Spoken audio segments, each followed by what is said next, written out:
Hi there, it's Paulie here. Ah, with me a compadre. We are in Melbourne at the moment, still travelling. Wanting to keep the channel happily going, I had a great joy. I found at a secondhand bookstore a thing, a wondrous, a joyous thing. Airfix Napoleonic Wargaming. Now, this was one of the great guides. You can see how thin this is, and this thing packs an atomic butt ton of information into this tiny thing. This is by Bruce Quarry, one of the early luminaries of wargames writing. A real gentleman. I met him once or twice and just loved him. But Airfix did these little guidebooks which were designed to teach people about what the hell miniatures wargaming is, and then introduce you to a period. The purple primer, which was the Airfix Guide to Ancients Wargaming, I adored that. It was a beautiful primer to the period, but it was done by the people that had written the Wargames Research Group Ancients Rules. So it didn't have rules in it. But this book is not only an introduction to miniatures gaming and an introduction to the Napoleonic period, they've also got a functioning set of Napoleonic Wargames rules in them, all in this tiny little thing. Are the rules playable? I've just replayed them. Actually, they are. They have a 70s kind of geist, and there's stuff that we may not, that we found ways of doing war far better in later years, but they actually still play, and you still get a kind of a good game. And the nostalgia blast was like, wow! Every time I see new Napoleonic rules, I have to say, part of my lizard brain kind of compares them to this, because it's like, you'll be surprised. Oh, these guys have made these guys quite good. Oh, they were crap in these rules. Oh, yeah, I remember that. Oh, these guys had that done in more detail in these rules, but I like the way you guys have done this. So it's kind of like they've kind of marked me for life in a bit. So inside this wondrous little book, in these just few pages, there is an editorial section which talks about what miniatures gaming is. And it's actually important because the core of this is historical miniatures is a growing hobby at this point. I would argue it might be a dying one now. But what is it? Why would you want to play it? And a thing that they're coming across is that, is it basically a horrible, violent, warmongering activity? No, it isn't. So we've taken something that was horrible, pain and death and mutilation and bits flying through the air, and we've done historical research and so on, which is kind of a noble thing in itself. This is a wonderfully British document. But from that, we've made this amazing hobby where we've got these beautifully painted troops, and we've got these models, and you've got this thing where you kind of make an entertainment with your friends, which has all the drama of an actual battle. Will this unit survive? Will it not? Will this charge go home, or will their morale fail them at the last moment? Can these guys hold on? Can they take the breach? You've got all that excitement and whatever. And at the end of it, you shake hands, you laugh over the narrow misses and the narrow hits. Take a look at each other's painted figures. I love the way you've done those, and so on. You put everything in boxes, and you've gone away. You've taken something that was horrible, but you've turned it into an art piece, and you've taken the teeth out of it, you've taken the curse of it, and you've turned it into this amazing entertainment that you share with friends. And that was my kind of introduction to this, and that kind of purity of vision I'm often not seeing these days. Say, here's how these guys killed people, but no, that lovely purity of, no, we've made an amazing entertainment you can share, and this is just fantastic, and this is why you should be a part of it. I love that joyous innocence. And that joyous innocence comes through these. So what they do is they introduce you in this book to the Napoleonic Wars, what they were. They refer to other people's work and saying, you will want to read other books on this. This is just what we can tell you in a few pages. So they're very, very good at leading you on, which, as like a 12-year-old finding this book, that was a really important because off I went, there you are, 12 years old, and you're reading people's theses. But it gives you a complete rundown on the Napoleonic Wars, gives you a complete rundown on each of the nations, how they operated, what their tactical systems were, and so on. Well done. And then it moves into a set of rules. And what it's telling you is there are other rules out there. you may want to use them. Those can be complex, those can be difficult, or they might suit you perfectly. You might also, once you've read this and gone through your own reading, want to make your own with your friends, because that is part of the fun of this hobby, which again I like. So on the other hand, since we're trying to get you involved, here's some rules that you can immediately use, and we've worked on them, and here's all these clubs that have helped make them. So we're giving you the tools to enjoy the hobby right now. And it is an Airfix book, but saying there are inexpensive Airfix figures that you can buy. Get yourself a few packs of these, and you can be playing like 2 days from now. So again, as a young kid coming across this, like, hell yeah, let's get down to the local model shop and get some of these plastics and just give them a roll. And all right, well, now I'm getting more interested. In the back, they've got a list of all the different miniatures manufacturers of the day that have these things with their addresses to write to for the catalogues. And again, you know, Blast from the Past, Rose Miniatures, Phoenix Model Developments, Warrior, they were great. And of course, miniature figurines, who are still in business. You will find them via Caliver Books online. Still do the old minifigs, and for 15s and so on, unbeatable minifigs for like Napoleonics and things that, you know, they look superb. Anyway, the rules, are the rules playable? Yes, they actually are. I have just been playing them. Blast from the Past, they are rules from 1974, which means they have some interesting obsessions of the period. So, part of their kind of research obsession with these things was scale. They're trying to get across, but I mean, they've got new people coming in. So they're trying to say, we are setting up a thing. You can't have one soldier represented by one miniature at this kind of operating level, where we're trying to get, this isn't a set of rules to play like Waterloo with, but you will have a few battalions and regiments of cavalry and so on the table. So one miniature represents 33 men. They're very specific on that. Right, which means like a company of 100 guys, which is, you know, kind of fairly common for British. That'll be like 3 figures. So put that on a base. You might want one of them to be detachable, because if that unit goes into skirmish order, you can use that to spread them out a bit and show that they're in skirmish order. Okay, thanks guys. Or you might want that for removing casualties or whatever, because this is a period where you remove actual figures as casualties. All right. So, timescale is another one. So it's all right. Each turn represents this many minutes of actual action, and ground scale. They settled on 1 millimeter equals 1 yard. So they're being very precise about this. And then, to show our sterling research, given the fact that it's recorded that people walked at this cadence with a step of this far and so on in these different drill books, here's what we expect these different troops to move as. Now, for every single nationality, they've got a sheet, and they've got the factors, the combat factors, the firing factors, and the movement factors, and the formation change factors for every single troop type for every single nation. It's all different. So French and British change from line to column in this way. You know, everyone else does it in different ways. Austrian Jaegers, here's what they move each turn. You know, British light infantry, here's what they move each turn. You know, it's different for line, for column, and so on. So each army is unique in all of that stuff. There's a couple of interesting factors that they do put in. So there's like melee is divided into impact when sort of charging in, and confused melee.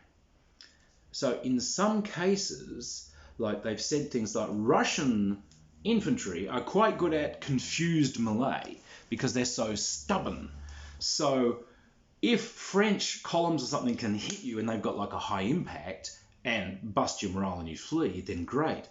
If the Russians can hold on and it goes into a more confused melee, the Russians might be gradually pushing you back because they're the better long view players for that sort of thing. They're just stubborn and they just keep on doing the grind.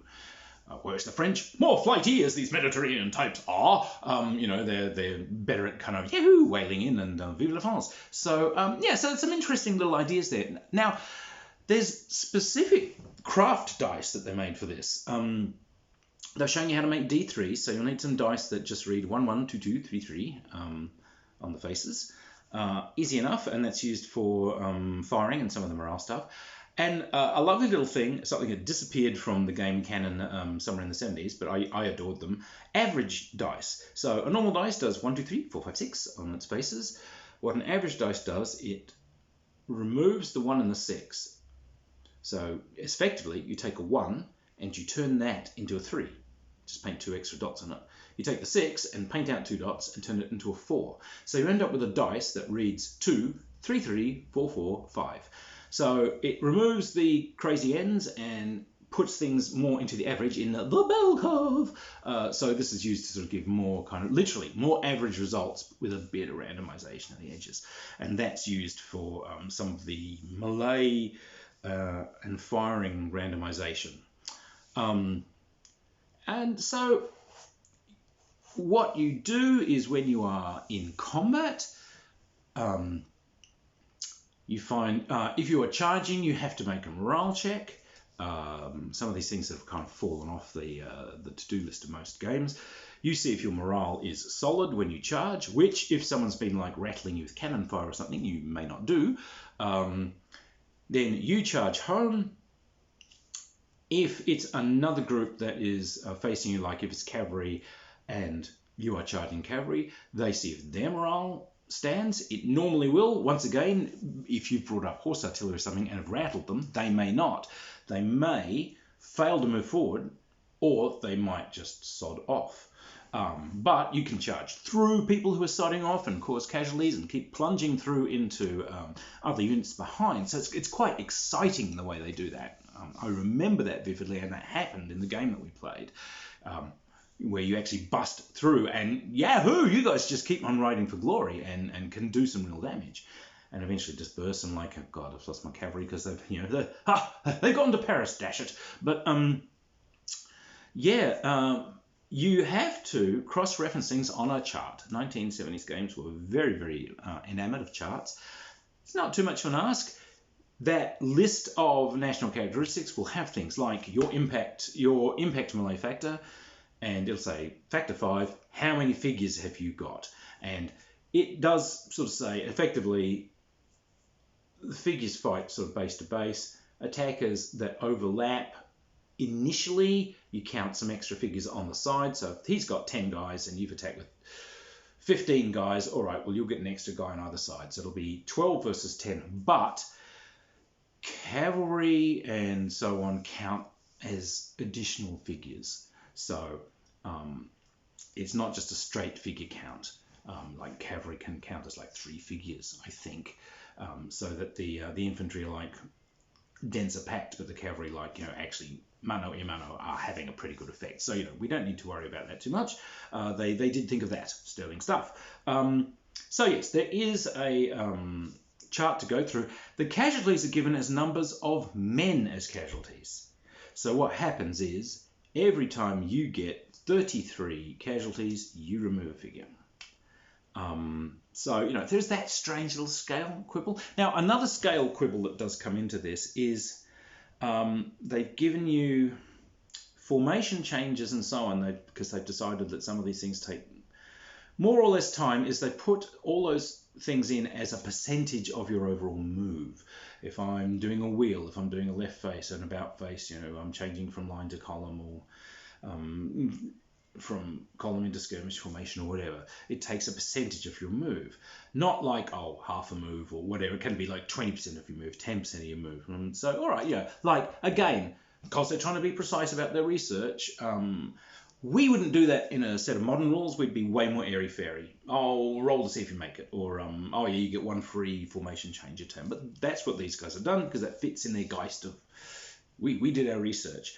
Again, it's not unplayable. It's just kind of a strange choice. They do the same with opportunity fire. If someone zooms across the front of your guns, and you've got some guns in the woods and some guys go racing across, the percentage of their movement is then figured as a percentage of your fire that you can do against them. So if I normally have this works out to 10 fire factors, and this guy has exposed himself for half of his move, then that's only half a move of fire, so I can only fire at you with 5 of my fire factors. Like, yeah, okay, I see what you're saying, and sure, why not? I've never seen anyone bother to even express that way before or since, but makes logical sense. There are some strange choices here. I know these guys scarred me for life in many ways because they decided for some reason that the Austrians aren't very good at things like volleys and whatever because, oh, well, they fought the French all the time, but they don't seem to have had many spectacular wins. Ergo, they are shite. And it's like... and then in later years, when you play games like, let us say, Napoleon's Battles, and you look at the Austrians, and your heart actually floods with joy. Hey, they've done the Austrians really well. Yeah, they're not spectacular volley firers, but they are. They're disciplined because these are the guys that fought Turks to a standstill. They've fought Russians, they fought Prussians, they fought everybody and done a pretty good job. What they are good at is they're highly disciplined. They change formation really, really quickly and well because these guys are quite well, and they're very good at anything involving sort of close melee formations from fighting Turks and all this. And they've got very dense, packed columns of maneuver that they can make, and so they tend not to even form square. They just form giant blocky chunks of guys, and you just turn the outer ranks around, so you don't have to quick roll to form square. No, it's automatic, which in fact I noticed they do have in this. They do say you can form these things and you don't have to roll for square. But yeah, it was kind of a joy in other rules when you sort of saw this stuff noticed. However, in the defense of these, they say we are just a starting off point. You will find more. We've cited all these references. We want you to do your own reading, and we want you to write your own rules, to do your own thing, to modify these. Now, so there is a good game in this. That's why we played them, and that's why I think I wouldn't advocate anyone honestly go back and make these their chosen set. They are worth playing, not just for the nostalgia value, but they do have some value worth thinking of if you're trying to look at doing some design sets because of that attention to detail. And they really do they've done all the stats for you as they researched, how far would these guys have walked in 2.5 minutes, given that the current British manuals say that you'll only go 2/3 as fast over slightly rough ground as opposed to a parade ground. Therefore, that gives us if these guys have done it. So good research. Why I think this is an absolutely magical resource is that joy. Because it's about bringing new gamers in, and it's also about emphasizing that this is something we do as a kind of an art piece and an entertainment that we craft between us to bring mutual joy to everyone involved. It's about fun. So there are actually things in these rules about how to deal with cantankerous or power players, and essentially suggesting that they are ruining the central core of this, which is to make an entertainment where everyone comes out of this with fun and with enjoyment. So it's actually got some advice on how to deal with difficult individuals, which you don't normally see in rules. But of course, it's an introduction onto gaming as well. It's not just rules. But that fix that this has on bringing in new players, communicating that joy, emphasizing that this is something that we do for fun and joy and for the joys of research and the art of creating, these miniatures and these setups. I think all of us, you, me, him, have to keep this in mind more. While traveling around, I've dropped in on some various clubs and so on. Some of them I haven't seen in 20 years. Miniatures, same guys that were there 20 years ago, just less of them because they've died. I'm not seeing the new recruits.